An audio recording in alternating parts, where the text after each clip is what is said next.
사랑하는 우리 성도님들, 존경하는 우리 성도님들, 어떻습니까? 이렇게 함께 모여 예배가 이루어지니 참 감사하다 싶습니다. 우리 하나님께 감사의 박수 한번 올립시다.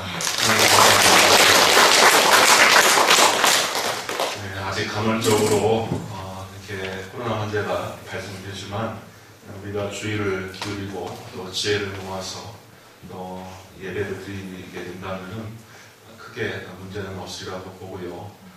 그래도 앞으로 향후 추이에 따라서 우리가 또 지혜롭게 대처해가면서 예배 형식을 표현하면 되지 않겠나 싶습니다. 참 목사는 예배드리는 것이 주 업무고 사명인데 이것을 제대로 하지 못하니까 얼마나 곤혹스럽고 힘들었는지 모릅니다. 참 하나님께서 불러주신 그 부름에 얼만큼 제가 응답하고 있는지 늘 고민해왔던 지난 두어 달 정도의 시간이었습니다. 우리 성도님들도 아마 예배를 온전히 드리지 못해서 목마름이 있었고 또 갈급함이 있었을 줄로 합니다. 이 시간 하나님께서 말씀으로 또 예배 가운데 풍성한 은혜를 내려주실 줄로 믿습니다. 우리 성도님들은 컴퓨터를 어느 정도 사용하실지 모르겠습니다. 컴퓨터를 배우게 되면은 처음부터 듣게 되는 말이 하드웨어와 소프트웨어라고 하는 말을 배우게 됩니다. 이거 결코 어려운 말이 아닙니다.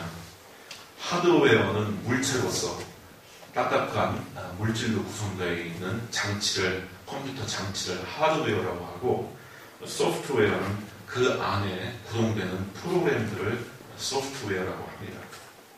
가령 우리 성도들이 사용하는 스마트폰에도 다양한 앱이 있습니다. 그렇죠? 스마트폰, 갤럭시라든지 LG G7이라든지 또 스마트폰이 하드웨어고 그 안에 사용하고 있는 앱들이 소프트웨어입니다. 그런데 매우 중요한 사실은 아무리 하드웨어가 뛰어난 신제품이라고 하더라도 그것 안에서 구동되는 프로그램이나 어플리케이션이 허접스러우면 그 비싼 값어치를 하지 못한다는 사실입니다. 그런데 이 하드웨어와 소프트웨어의 관계는 인간의 사회와 국가도 마찬가지입니다. 어떠한 사회와 국가를 움직이는 정신적인 가치나 브레인 집단이 허술하면 그 물질적인 환경에 걸맞지 않게 큰 어려움에 빠지게 되는 것입니다. 근래 우리는 소프트웨어가 부실해서 패착에 빠지는 나라들을 보게 됩니다. 특히 우리가 알아왔던 선진국 가운데 정치 사령탑이 엉망이고 국민 정신이 부실해서 국가적인 소프트웨어가 부실해서 큰 어려운 난국에 처해 있는 나라들을 우리가 매스컴을 통하여 접하게 됩니다. 과거 공산화되기 전에 월남의 경우가 대표적으로 그러했습니다. 1973년 3월 미국이 월남으로부터 철수하기 전에 월남에 두고 간 무기는 단연 아시아권에서 최고였습니다. 한마디로 어마어마한 하드웨어적인 군사력이 있었다는 얘기죠. 최고의 전투기, 전차, 주포, 개인화기 등등 최고의 하드웨어가 월남에 있었습니다. 그러나 월남의 소프트웨어에 문제가 심각하기 때문에 북베트남에 의해서 패망에 이르게 된 겁니다. 세계 역사를 찾아보자면 로마나 청나라나 조선을 비롯한 우수한 나라들이 소프트웨어의 불건전 때문에 이렇게 패망한 사례를 많이 찾아볼 수가 있습니다. 자, 우리는 이 시점에서 개개인들의 경우는 어떠한가? 개개인의 경우는 어떠한가? 고민해 볼 필요가 있습니다. 나는 어떤 구동 시스템에 의해서 살아가고 있는가? 어떠한 인생 소프트웨어를 탑재하면서 살아가야 하는가? 고민해 볼 필요가 있습니다. 우리는 옛날에 상간마마도 타지 못했던 가마를 타고 다닙니다. 우리 성도님들 오실 때 상간마마도 타지 못했던 가마를 타고 오셨어요. 한겨울에 참외를 먹고 수박을 먹습니다. 어마어마한 그 하드웨어적인 축복이죠. 하지만은 우리가 자칫 하드웨어만 믿고 살다가 소프트웨어의 불건전으로 인하여 큰 패착에 빠질 수 있지 않을까 하는 고민을 해봐야 될 시점에 있는 것 같습니다. 하나님의 계시에 의하자면 인생의 가장 중요한 소프트웨어는 하나님을 믿는 신앙입니다. 하나님을 믿는 신앙.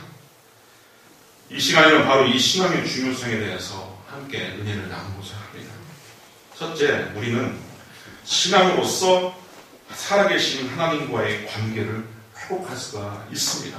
하나님이 없다, 하나님 뭐 그런 거 없다라고 하는 사람들한테는 두말할 필요가 없고 말을 섞을 필요가 없지만 하나님이 살아계시다라고 하는 것을 직관하거나 통찰할 수 있는 사람들이라면은 내가 그 하나님께 나아가는 방법은 신앙밖에 없다라고 하는 것을 알고서 신앙의 끈을 동여야 하는 것입니다.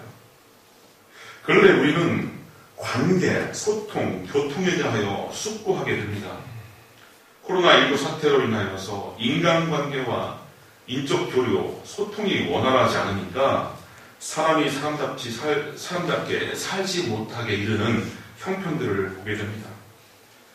교회에서 2000년 동안 신앙 고백을 위하여서 암송하고 있는 사도신경, 우리가 앞서 사도신경을 암송했죠. 거기에도 교통이라고 말이 나옵니다. 예수님이 하나님과 우리 사이에 소통의 길을 터주어서 교회와 하나님 사이에 커뮤니케이션이 이루어진다라고 하는 고백입니다. 하나님과 우리 사이의 교통과 소통이 곧 구원과 능력이 되는 겁니다. 다시 말씀드립니다. 하나님과 우리 사이의 교통과 소통이 곧 구원이고 능력입니다. 이 땅에서도 소통과 교통이 없으니까 산업이 망하고 경제가 어려워지고 민심이 각박해지는 겁니다. 그래서 소통과 교통은 이러한 의미에서 기업이요, 밥이요, 쌀이요, 돈인 것입니다. 예레미야 애가에 보면 내 심령에 이르기를 여호와는 나의 기업이시니 그러므로 내가 저를 바라리라 하도다 했습니다. 하나님께서 우리의 기업이 되십니다. 우리의 산업이 되십니다.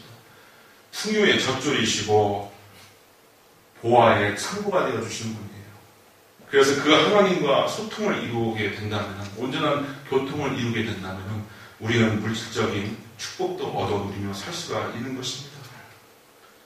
하나님과의 교통, 그러한 하나님과의 소통을 위하여서 우리에게 필요한 것은 믿음입니다.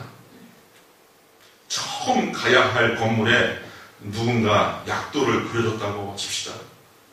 그러면 우리가 그 건물이 거기에 있다고 알고 가는 것입니까? 믿고 가는 것입니까? 이 관계를 한번 잘 생각해 보시기 바랍니다. 안 가본 길을, 안 가본 처소를 가게 될 때 누군가 나에게 약도를 그려줬다고 합시다. 그럼 그 약도를 보면서 찾아갈 때 그 건물이 거기에 있다고 알고 가는 겁니까? 믿고 가는 겁니까? 믿고 가는 거예요. 한번 다녀오면 그때는 아는 것이죠. 그렇죠? 한번 다녀오면 거기에 그 창신빌딩이라고 하는 것이 삼성동에 있더라. 뭐 이런 식으로 알고 가게 되는 것이지만 처음 가는 길에 있어서는 믿고 가는 겁니다. 마찬가지로 우리가 앞서 하나님을 믿고 그 관계를 회복하는 사람들이 남긴 신앙의 유산이 곧 하나님의 말씀이며 성경입니다. 그것이 현대인들의 눈에 구식인 것 같아도 그것을 조곤조곤 믿고 밟아가게 되면은 우리를 앞서 살다간 신앙의 위인들이 발견한 하나님과의 관계를 우리가 알고 그 능력을 경험하면서 살게 되는 것입니다. 이 말씀으로 우리 성도님들 축복드립니다. 시편 46편 1절 이하에 보면 하나님은 우리의 피난처시요 힘이시니 환난 중에 만날 큰 도움이시라. 그러므로 땅이 변하든지 산이 흔들려 바다 가운데 빠지든지 바닷물이 솟아나고 뛰놀든지 그것으로 넘침으로 산이 흔들릴지라도 우리는 두려워하지 아니하리라. 대략 2500년 전에 이 땅을 살고 간 하나님과의 관계의 비밀을 알고 간 신자의 고백입니다. 이 고백이 저와 우리 모든 성도님들의 입술에 있기를 주님의 이름으로 축원드립니다. 아멘. 두 번째는 신앙생활을 해나가면서 우리는 참된 나를 발견하고 성장할 수가 있습니다. 성경은 인간의 본래성을 두고서 하나님의 형상이라고 표현합니다. 이 본래성이라고 하는 것, 하나님의 형상이라고 하는 것, 우리가 돈, 권력, 명예를 얻을 수 있는 것 결코 아닙니다. 하나님의 형상은 무엇보다도 예수님의 삶과 섬김을 묵상하고 배워나갈 때 우리가 엿볼 수 있고 그것을 따라 살고자 할 때 체득될 수가 있습니다.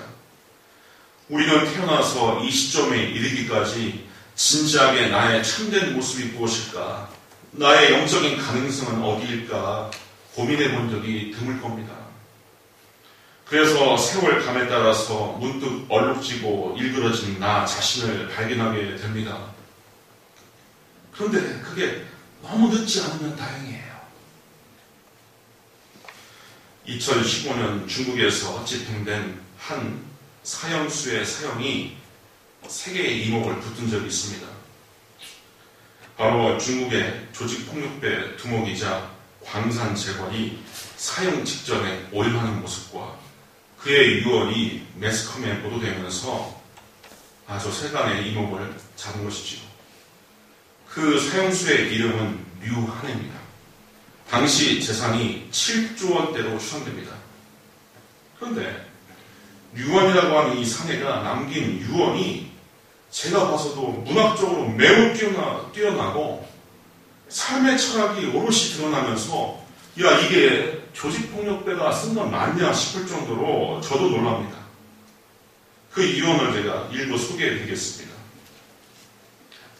다시 한번 인생을 살 수 있다면 노점이나 작은 가게를 차리고 가족을 돌보면서 살고 싶다.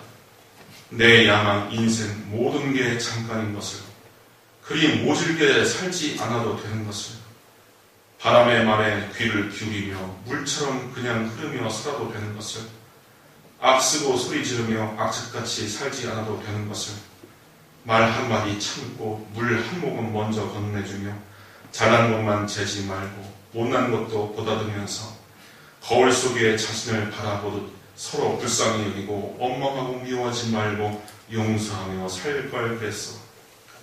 세월의 흐름이 모든 게 잠깐인 삶을 살아간다는 것을, 흐르는 물은 늘 그 자리에 있지 않다는 것을 왜 나만 모르고 살았을꼬. 낙낙장성은 말고도 그저 장목림 근처 찔레나무가 되어 살아도 좋을 것을, 근처에 돌아물 시냇물 졸졸거리며 흐르는 물소리를 들으며 살아가는 그냥 소나무 한 그루 되면 그만이었던 것을, 무엇을 얼마나 더 부귀 영화를 누리겠다고 그동안 아등바등 살아왔는지 몰라. 사람도 예쁘게 입어야 한다는 것을, 덜 익은 사람은 쓰고 아프다는 것을, 예쁜 마음으로 기다려야 한다는 것을 젊은 날에 나는 왜 몰랐나 몰라. 감나무의 홍시처럼 내가 내 안에서 무르익도록 했으면 좋겠다. 아프더라도 겨울 감나무 가지 끝에 남아있다가 마지막 지나는 바람에 전하는 말이라도 들었으면 좋았을 것을. 저는 이 남자가 이 사형에 임박하여 깨달은 것을 보다 일찍 깨달았더라면 얼마나 좋았을까 하는 아쉬움이 큽니다. 저 정도의 통찰과 식견과 문장이라면 능히 자기 자신과 이웃을 위해서 선한 영향력을 베풀면서 살았을 것이라고 저는 믿어 의심치 않습니다. 그런데 예수님을 믿는 신앙은 먼 훗날 후회하기 전에 우리가 하나님의 형상을 따라서 온전하게 살 수 있도록 이끌어 줍니다. 예수님 닮아 살아가려고 한다면 우리가 반드시 후회 없을 삶을 우리가 누리며 살아갈 수 있다는 것이에요. 예수님 제자 가운데 요한과 야고보라고 하는 형제가 있었습니다. 예수님의 사촌으로 추정되는데, 그런데 성경을 꼼꼼히 들여다보면은 이 두 형제가 좌충우돌하는 사건이 참 많았습니다. 그리고 두 형제의 성격이 매우 다혈질이었어요. 예수님을 따라다니던 시기에 이런 일이 있었습니다. 예수님께서 복음을 전파하시려 사마리아 촌에 들어가려고 하시는데 사마리아 사람들이 바리케이트를 치고 예수님 못 들어오게 만들어요. 유대인 꺼져라. 우리는 필요 없다. 모세 목만 믿겠다. 이런 식으로 배척을 합니다. 예수님의 충실한 제자였으니까 그런 생각이 문득 들었을 겁니다. 아, 저 자식들 저 손 좀 받았으면 좋겠다. 저것들 저 사람 같지도 않은데 뭐 이런 생각. 그러면서 예수님한테 뭐라고 얘기하냐면, 주여 우리가 불을 명하여 하늘로부터 내려 저들을 멸하라 하기를 원하나이까. 예수님, 우리가 간절히 하나님께 빌어서 저 사마리아 사람들 머리 위에 벼락을 치도록 한번 기도할까요? 이런 얘기를 한 겁니다. 이때 예수님께서 돌아보시며 꾸짖으시고 그냥 다른 마을로 가셨다. 누가복음에는 이렇게 기록하고 있습니다. 그래서 이 사건 이래에 이 두 형제에게 예수님이 별명을 줬습니다. 별명. 그게 보아노게입니다. 보아노게. 보아노게의 뜻은 천둥의 아들이라고 하는 뜻이에요. 천둥의 아들. 성격이 매우 불같이 급하고 과격했기 때문에 그렇습니다. 그런데 예수님을 따라다니며 예수님의 교훈과 섬길 모습을 배워가며 십자가의 희생을 목도하고 부활의 증인이 된 이후의 삶은 전혀 달라졌습니다. 하나님께서 저들을 멸할 것을 먼저 바랬던 야고보는 정작 그 자신이 초대교회의 첫 순교자가 되었습니다. 그리고 동생 요한은 이른바 사랑의 사도로 일컬어지게 됩니다. 과격한 천둥의 아들들이 사랑의 사도가 된 이후에 이런 내용의 편지를 씁니다. 그 유명한 요한 1서의 말씀이죠. 사랑하는 자들아, 우리가 서로 사랑하자. 사랑은 하나님께 속한 것이니 사랑하는 자마다 하나님으로부터 나서 하나님을 알고 사랑하지 아니하는 자는 하나님을 알지 못하다니 이는 하나님은 사랑이십니다. 180도 달라졌습니다. 자기의 육적인 혈기와 또 천성을 다 버리고 완전히 새로 하신 겁니다. 예수님처럼 사랑의 메신저가 된 것이죠. 마지막으로 예수님을 믿는 우리에게는 마르지 않는 희망과 죽음을 이길 능력이 있다는 사실을 믿으시길 바랍니다. 앞서 읽은 오늘의 본문, 감옥을 지키는 간수에게 절체절명의 위기가 찾아옵니다. 사도 바울과 실라가 빌립보 지역에서 전도를 하다가 귀신 들려 점하는 점치는 여정을 치우게 한 사건이 있었습니다. 귀신 들려서 점하는 그 여종에게서 그 귀신을 쫓아준 거예요. 그러니 그 여종을 두고서 돈을 벌었던 주인이 노발대발하면서 관아에 고발해서 감옥에 들어가게 됩니다. 밤새 기도하며 찬양을 하게 되는데 그만 지진이 나서 온몸이 풀리고 착고가 풀려서 죄수들이 다 도망가는 일들이 사건이 일어난 겁니다. 그러니 간수가 그 처지를 보니까 기가 막힌 거죠. 자기가 심하게 문책당하고 이제 죽을 운명만 남은 겁니다. 야, 이거 큰일 났다. 내가 지키는 죄수들 다 도망갔으면 난 이제 끝장이다. 그런데 바울과 실라가 도망가지 않고 있는 겁니다. 그때 간수가 직감했습니다. 아, 하나님을 믿는 이자들 때문이다. 이 사건은 하나님을 믿는 이 사람들 때문이다. 그래서 본래 칼을 빼서 죽으려고 하는 이 간수를 이 바울이 급하게 말리죠. 간수는 알 수 있었습니다. 야, 이거 어떻게 되나? 내가 어떻게 구원받을 수 있어야 되나? 한번 물어봐야 되겠다. 바울과 실라 앞에서 부복하고 묻습니다. 내가 어떻게 하여야 구원을 받으리까? 내가 어떻게 하면 구원을 받을 수 있습니까? 이때 바울이 주는 대답은 주 예수를 믿으라 했어요. 주 예수를 믿으라. 대표적인 오문현답입니다. 대표적인 오문현답. 간수는 이제 문책당하고 내 직업이 파직될 것, 혹은 내가 도리어 죽을 것, 이 문제를 내가 어떻게 극복할 수 있을지, 내가 어떻게 살아남을 수 있을지, 이 생애에 찾아온 이 위기를 어떻게 극복할 수 있을지, 이것을 물어봤는데 바울의 입장에서는 더 근본적인 구원이 있다. 더 근본적인 구원이 있다. 너는 그걸 받아야 된다. 그 구원이라고 하는 것은 현세로부터 영원에 잇대어 있는 구원입니다. 주 예수를 믿으라. 그러하면은 너와 네 집이, 네 가정이 구원을 받으리라. 그렇게 우리가 예수님을 믿을 때 얻는 구원은 현세와 영원에 이르기까지 능력과 소망을 공급합니다. 우리에게 경제적으로 풍요로운 조건 속에 살아간다 하더라도 미래에 희망이 없으면 하루하루의 지옥을 경험하게 됩니다.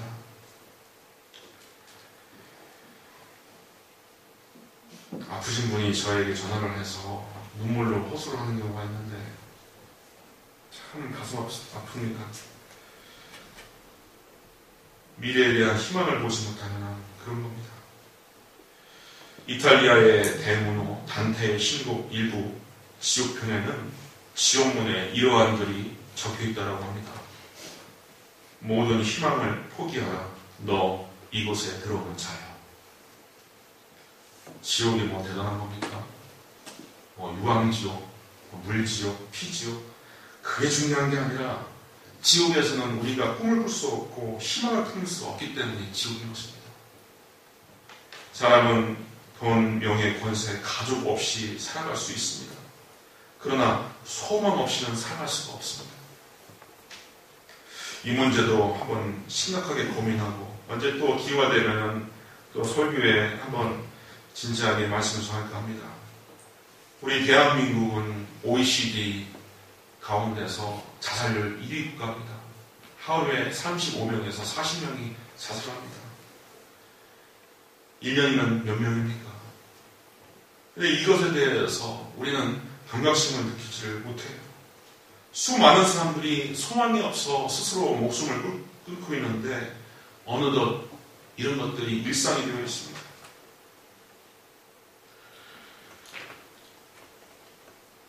그러나 어쩌다가 그것에 대한 일방의 소망을 잃을 때 그렇게 많은 사람들이 돌이킬 수 없는 우울과 삶의 의욕까지 잃어버리게 되는 것입니다. 그러나 하나님은 믿는 자의 소망이 되어 주십니다. 데살로니가 후서 2장 6절에 보면은 하나님은 우리에게 영원한 위로와 좋은 소망을 은혜로 주신다 했습니다. 위로와 소망을 은혜로 베풀어 주신 분이 하나님입니다. 우리 성도님들 많이 힘들고 곤고하고 또 두려워하셨을 겁니다. 저도 지난 시간 참 개인적으로 힘들었습니다. 야, 이거 뭐 전쟁통도 아닌데 내가 이렇게 살아야 되나? 하나님께서 주신 사명을 이렇게 감당할 수가 있는가? 이런 생각도 하면서 때때로는 교회 본당에 찾아와서 여기서 기도하고 잠을 자고 하고 그랬습니다. 하지만은 흑암이 깊을 때 작은 별 하나가 명랑한 것처럼 마음의 근심과 염려가 깊을 때 하나님께서 주시는 위로와 소망이 얼마나 대단한 것인지 새롭게 저도 체험하고 발견했습니다. 사랑하는 성도님들, 신앙이 없이는 우리는 인생의 무상승밖에 보지 못하게 됩니다. 더없습니다. 앞서 소개한 류안이라고 하는 남자의 경우를 떠올리면 충분히 이해하실 겁니다. 그러나 신앙은 우리가 살아있을 때 우리의 인생을 값지게 하고 죽어서는 내세를 상속받게 합니다. 예수님께서 직접 말씀하셨습니다. 하나님이 세상을 이처럼 사랑하사 독생자를 주셨으니 이는 그를 믿는 자마다 멸망하지 않고 영생을 얻게 하려 하심이라. 영생을 얻게 하려 하심이라. 우리 사랑하는 모든 성도님들, 이러한 어려움과 사회적인 또 세계적인 위기는 이것이 마지막이 아닐 수 있습니다. 수학자의 시뮬레이션에 따르면 가을에 코로나19 바이러스를 포함한 또 다른 역병이 출현할 가능성이 있다고 추정한답니다. 그리고 영적으로 민감하신 분들이 기도를 할 때 이것뿐은 아닐 것이라고 하는 이야기들을 제가 엿듣게 됩니다. 그것이 다른 사람의 통찰이고 경험이라서 제가 100% 확신하지 않고 반신반의하지만 중요한 것은 이것이 우리 인생의 하나뿐이 아니라는 것. 개인적으로 어떠한 위험과 질병과 환란이 있을지도 모르고 또 다른 고난이 가족으로부터 자식으로부터 또 제3자로부터 또 사회나 국가나 세계로부터 엄습할 수 있다는 것. 이것은 자명한 사실입니다. 이러할 때 우리 성도님들 무엇으로 극복하시고 이기시렵니까? 우리를 앞서갔던 신앙의 선배들과 위인들, 조상들처럼 우리 성도님들 굳센 신앙으로 예수님 굳게 붙들고 승리할 수 있는 우리 모든 축복된 성도님들 되기를 주님으로 축복드립니다. 아멘. 기도하겠습니다. 은혜로우신 아버지 하나님, 우리가 인생길에 예수님을 믿지 않았더라면 두려워서 뭉쳐들고 어찌 살았을까요? 우리에게 생명의 길이 되어주시고 축복의 원천이 되어주신 예수님을 허락하여 주셔서 우리가 그를 믿고 하나님과 더불어 굳세게 걸어갈 수 있도록 하였사오니 이 모든 축복이 사랑하는 우리 모든 성도님들에게 가득하게 하여 주시옵소서. 자녀손들과 가정과 가문에 충만토록 하여 주시옵소서. 예수님의 이름으로 기도하옵나이다. 아멘. 찬송가 288장 함께 찬양합니다.